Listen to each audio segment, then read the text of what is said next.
In Gothenburg in May, and I have the pleasure to have Dr. Martyn Newman with me here this afternoon.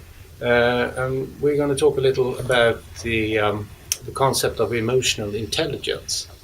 So my first question to Martyn is, in the 90s, David Goldman published his famous book about emotional intelligence, and there was a lot of buzz about this book in Scandinavia at the time. So what's really happened since then, and why should I bother to take interest in this area as a business leader? Okay.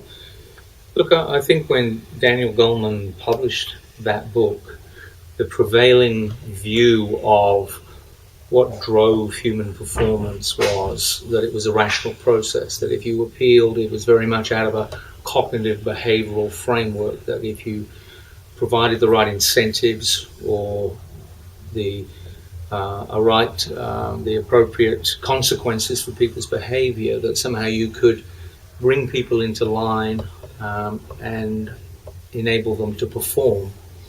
And I think when Goleman's book was published, he blew apart that myth and really drew our attention to the fact that it was emotions that really underpinned a lot of people's performance, the decisions they made. So he really gave us a whole new paradigm for understanding the things that really motivate the highest performance in people. And that those were not what we used to think. They weren't sticks and carrots. They weren't about punishments, and they weren't about reward, as important as those things are in shaping behavior. But that in leadership and in high-performing organizations, it was when you tapped in to the things people felt that seemed to tap into very primary and very primitive motivation in people and enable them to rise to the occasion, to the challenges and the opportunities. And that was a long time ago. That was, nearly 15 years ago or so that he drew our attention to that. And in that book, there was a lot of enthusiasm, and I think it made a lot of claims that perhaps had not stood the test of time. There was it was such a paradigm shift. There was a great deal of enthusiasm. And I think over the last decade or so, we've had the opportunity to test those claims more empirically and more rigorously to see whether or not they stood the test of time and whether they could be substantiated. And I think in this particular moment in history that we find ourselves in, a period of great volatility in the markets and globally, a lot of uncertainty, it's leadership and the quality of an organization's leadership that seems to be the distinguishing factor that separates high-performing organizations from the rest. And we've turned our attention again, I think, more rigorously to the question of what is it that builds outstanding leadership performance. And again, we find ourselves inquiring further about the emotional and social skills that Dan drew our attention to, almost 2 decades ago. Okay. I wonder what you really mean by emotional intelligence. As business people, they tend to perceive themselves as rational, realistic, responsible. Do you want them to be more wild and crazy? Qualities like artistic people have. Yeah. Is that the concept of emotional intelligence? Yeah, well, I think it's a misnomer. I think the emphasis is solely on emotions, and I think it's important to keep the two constructs together. We're talking about emotions and intelligence, and all of the latest developments, I think, that's coming out of the labs, that's looking at the neuroscience of performance and behavior. We recognize that there's a link between the cognitive and rational aspects of a person's decision-making and their emotional experience. And we used to think that these two processes ran on quite separate pathways, so that someone was emotional, we would think of as antithetical to being rational. We now understand that there is deliberate neurological links and definite measurable neurological links between aspects of the emotional brain, those functions within the brain that process emotional experience, and the rational analytical mind. And then in fact, the more exchange of data and information that takes place between the prefrontal cortex, the rational mind, and structures like the amygdala in the limbic system, the emotional brain, the greater that exchange of data, the more emotionally resilient people seem to be, the more positive is their vision. They can sustain mood in a very positive way and become a great inspiration to other people. They also have these remarkable skills to develop social intuition. They get a sense of what the customer wants or how people are reacting to their leadership. So we now know that there is a strong connection between intellectual life and emotional life, and that it really operates a little bit like broadband for the brain. The greater the connection and the flow of information, the more opportunity you have to make decisions based on reason, but really understanding the emotional factors that color the decision and give texture to the decision and help you implement that decision more effectively. So if I'm a business leader and thinking about leadership development, what are the skills that I have to put in focus in order to get an emotional, intelligent leader?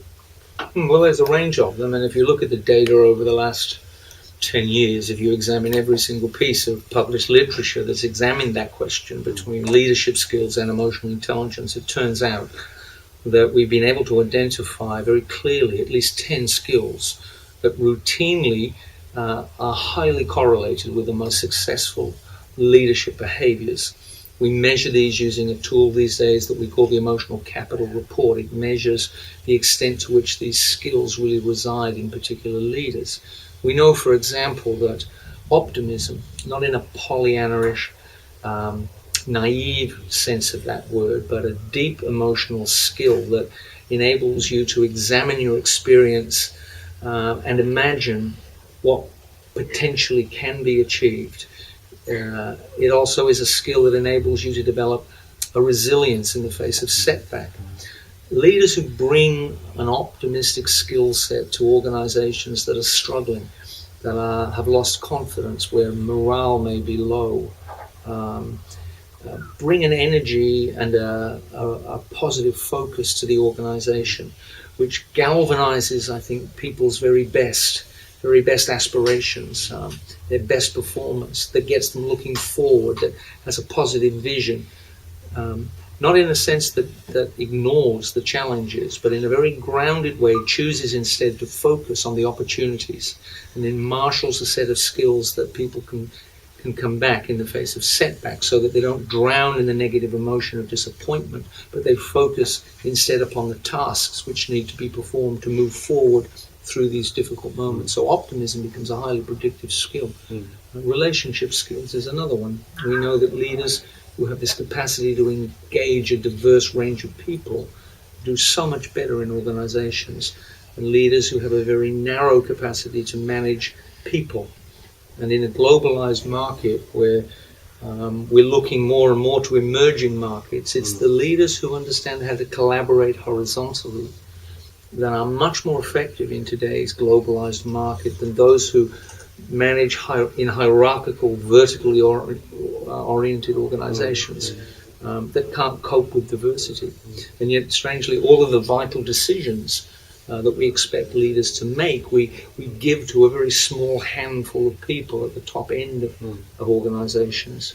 It would make much more sense that we have a broader range of leaders who can understand their customer's experience and therefore can lead from the point of view of the customer inside organizations. And for this to occur, we've got to go beyond hiring people and promoting people just on the criteria of technical excellence. I think we need to be looking to develop in people these skills who can engage with a broader and more diverse marketplace these days in which we find ourselves. Okay. In many organizational cultures, emotions are not very prioritized. If I'm a change agent, a person wanting to achieve change in that organizational culture, how would you advise me to do? What steps should I take to make this make great awareness and help me to make a change? Look, I think you put your finger on something that's very, very true, that there are cultural aspects in which these emotions, I think, are expressed. So that what we do know is these set of emotional skills are universal. They live in every culture. We've known that now for 40 years. What we haven't been good at in the past is really understanding how those emotions, I think, are expressed in particular ways through culture, because we need to understand the particular philosophical context in which those emotions are expressed. So from very many Asian cultures in which there's a Confucian framework, where there's a shame and an honor dynamic to the way people engage with one another. If we're going to implement change and develop skills, we've got to take into account the importance that people place in that culture on the need to maintain face. What we do know, though, and this research comes from the data that we've gathered over the years from counseling psychology, what constitutes therapeutic change, has taught us a lot about the skills we need to implement change in organizations, and there are 7 of them. The first is that you need to engage people. People have got to find what's in it for me. They don't perform through some external motivation. They've got to discover inside themselves something that motivates people. So the change is self-directed. We find that providing people with an opportunity to look in the mirror through taking a psychometric assessment like the Emotional Capital Report gives them a language to name and explain and benchmark their experience, then decide where they'd like to take that experience.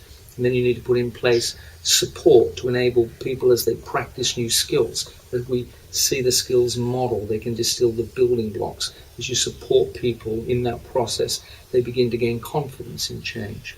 And then you create a team environment, sometimes a virtual team where people are geographically dispersed, but they get to share their progress with one another that becomes reinforcing. And most importantly, you evaluate all the way along so that people have the occasion to look in the mirror and see progress, so that it's confirmatory of the change which is taking place and becomes self-reinforcing. And these are universal interventions and strategies that need to be applied in various cultural contexts quite sensitively.